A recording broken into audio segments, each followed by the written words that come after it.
Hi everyone, I am Chandresh Mehta. Welcome back to my channel Step Up. So in previous lecture we had completed the concept of heredity and environment. So in this video I am going to teach you theory of heredity. The very first one is theory of continuity of germplasm, Galton's biometry theory, Mendel's theory of heredity, Darwin's theory and Lamarck's theory. तो आइए detail में समझते हैं one by one. बात करते हैं first theory की, that is theory of continuity of germplasm. This theory is given by Weismann. According to him it is the germplasm that transmitted from generation to generation. अब देखो previous lecture में हमने देखा था कि जो जर्म सेल्स होते हैं they are responsible for the conception.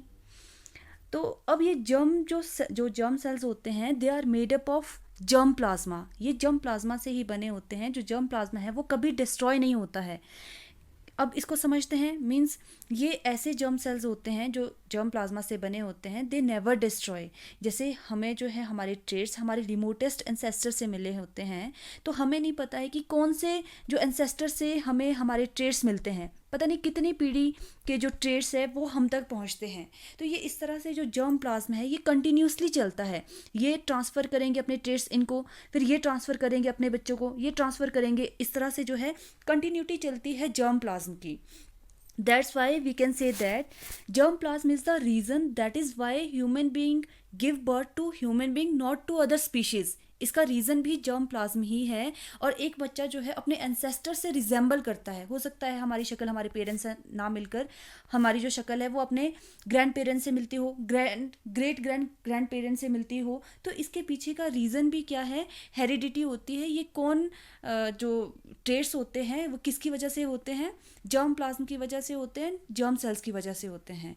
तो इसलिए हम कह सकते हैं कि जो जर्म प्लाज्मा है दे आर नेवर डिस्ट्रॉय. ये कभी ख़त्म नहीं होता है और कंटिन्यूसली चलता है फ्रॉम जनरेशन टू जनरेशन. इसी की वजह से ही एक जो इंसान है वो इंसान के बच्चे को ही जन्म देता है. तो अब जो ह्यूमन बॉडी है, ह्यूमन बॉडी में दो काइंड ऑफ सेल्स होते हैं. One is somatic cells and other is germ cells. जो सोमेटिक सेल्स है they are responsible for the maintenance and development of bodily structure. And दूसरी ओर जो जर्म सेल्स है they are responsible for the conception या फिर they are responsible for the reproductive system and heredity endowment. तो अब बात करते हैं एक्सपेरिमेंट की. वेज ने रैट पर एक्सपेरिमेंट किया था. इनका जो एक्सपेरिमेंट था रैट पर एक्सपेरिमेंट था. इन्होंने ये एक्सपेरिमेंट किया कि चूहों की टेल को कट किया. अब ऐसा नहीं है कि सिर्फ एक ही जनरेशन तक इन्होंने जो है चूहों की टेल को कट किया, बल्कि जितनी भी सक्सेसिव जनरेशन थी, मतलब आने वाली जितनी भी जनरेशन थी चूहों की, उनकी टेल को कट किया. हम कह सकते हैं कि 25 से 30 जनरेशन तक के चूहों की टेल को कट किया. और हर बार इन्होंने पाया कि हर एक चूहों की क्या है, टेल थी, उनके बच्चों की टेल थी. भले ही उनकी जो टेल है उनको कट किया जाता था, लेकिन आने वाली जनरेशन फिर भी टेल के साथ ही पैदा होती थी. अब ये जो टेल थी अब ये क्यों आ रही थी? कंक्लूज़न हमने क्या निकाला? कंक्लूज़न इन्होंने निकाला कि टेल इसलिए आ रही थी क्योंकि जो इसके रिमोटेस्ट एंसेस्टर थे चूहों के, उनके भी टेल थी. तो इसलिए टेल का ट्रांसमिशन होता गया. तो इसका जो कंसेप्ट है हम जर्म प्लाज्म से भी ले सकते हैं, क्योंकि जर्म प्लाज्म में हमने देखा था कंटिन्यूटी रहती है. तो यहाँ पे भी क्या है, एंसेस्टर के ट्रेट की कंटिन्यूटी रह रही है, जिसकी वजह से हर एक जनरेशन क्या कर रही है, टेल को एक्वायर कर रही है. तो इन्होंने देखो टेल को इसलिए कट किया था ये देखने के लिए कि अगर बॉडी में एक्सटर्नल मॉडिफिकेशन कर दी जाए, अगर एक्स्ट्रा बॉडी का जो पार्ट है, हिस्सा है, उसको कट कर दिया जाए तो क्या इसका प्रभाव नेक्स्ट जनरेशन में पड़ेगा. तो इन्होंने पाया कि मॉडिफिकेशन का असर नेक्स्ट जनरेशन में नहीं होता है, क्योंकि ये जो मॉडिफिकेशन है ये इसके इनहेरिटेड ट्रेट नहीं है, बल्कि ये क्या है, ये एक्वायर्ड ट्रेट है. तो हम कह सकते हैं कि जो एक्वायर्ड ट्रेट है इसका प्रभाव नहीं पड़ता है जनरेशन में, बल्कि जो इनहेरिट ट्रेट है वही ट्रांसफ़र होती है फ्रॉम जनरेशन टू जनरेशन. तो ये कॉन्सेप्ट है theory of continuity of germ plasm का.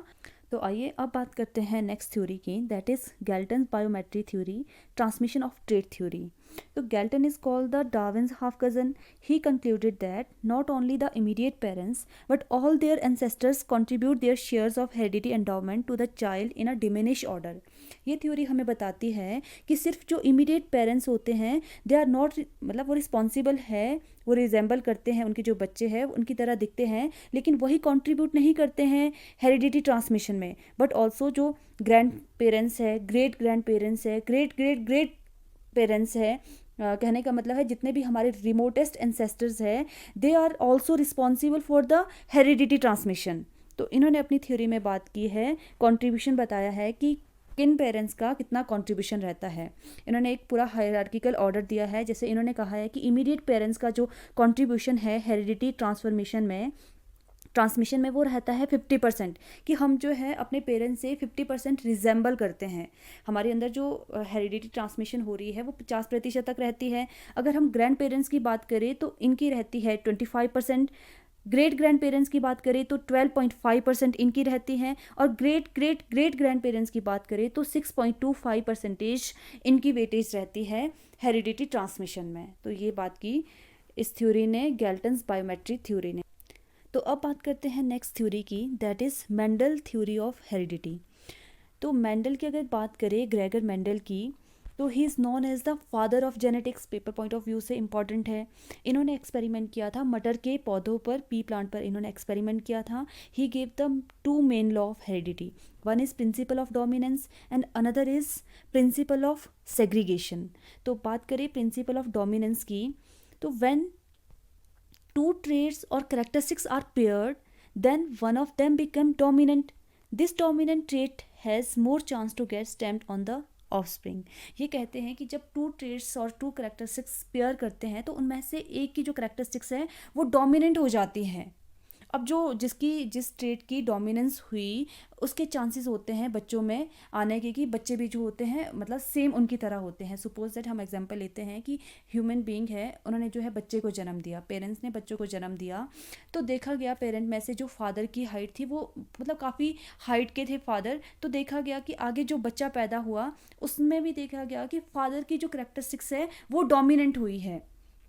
फिर देखा, अब क्वेश्चन ये अराइज होता है कि अगर फादर की जो करेक्टरिस्टिक्स है वो डोमिनेंट हुई तो मदर की करेक्टरिस्टिक्स या मदर की ट्रेट का क्या हुआ। अब ऐसा नहीं है कि जो मदर की ट्रेट है, मदर की करेक्टरिस्टिक्स है, इसका ये मतलब नहीं है कि it doesn't mean that they die, they still survive. उनकी जो ट्रेट है वो सर्वाइव होगी and may become dominant in future generation. हो सकता है उनके बच्चों के जो आगे बच्चे होंगे, हो सकता है उस केस में उनके जो डोमिनेंस शो हो जाए, उनके बच्चे आगे, उनकी जो हाइट छोटी है तो उनके बच्चे आगे छोटी हाइट के हो जाएं। तो कहने का मतलब है कि अगर एक जनरेशन में जो ट्रेट है वो डोमिनेंट होती है तो नेक्स्ट जो उसकी जनरेशन होगी उसमें ज़रूरी नहीं है कि वो जो हमने रिग्रेसिव ट्रेट थी वो डोमिनेंट नहीं होती है फ्यूचर में। जो रिसेसिव ट्रेट होती है वो भी समटाइम फ्यूचर में डोमिनेंट हो सकती है। तो ये है principle of segregation, when 2 traits are paired one became dominant, जो दूसरी ट्रेट थी they became recessive, but it doesn't mean that recessive trait can never become dominant in future generation. It will survive and may became dominant in future generation. तो ये future में कभी भी dominant हो सकती है। तो this is the principle of dominance and segregation.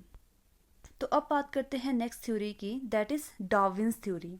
His full name was Charles Darwin. He said that life is full of struggle, and in this struggle, these species can survive who are fittest and wise enough to adapt themselves. And this theory is known as the theory of fittest. तो Darwin जी कहते हैं कि हमारी ज़िंदगी is full of struggle, बहुत ज़्यादा struggle है। तो हमें एग्जिस्ट करने के लिए, खुद को सर्वाइव करने के लिए बार बार स्ट्रगल करना पड़ता है, क्योंकि हमें खुद को एनवायरनमेंट में अडेप्ट करना है।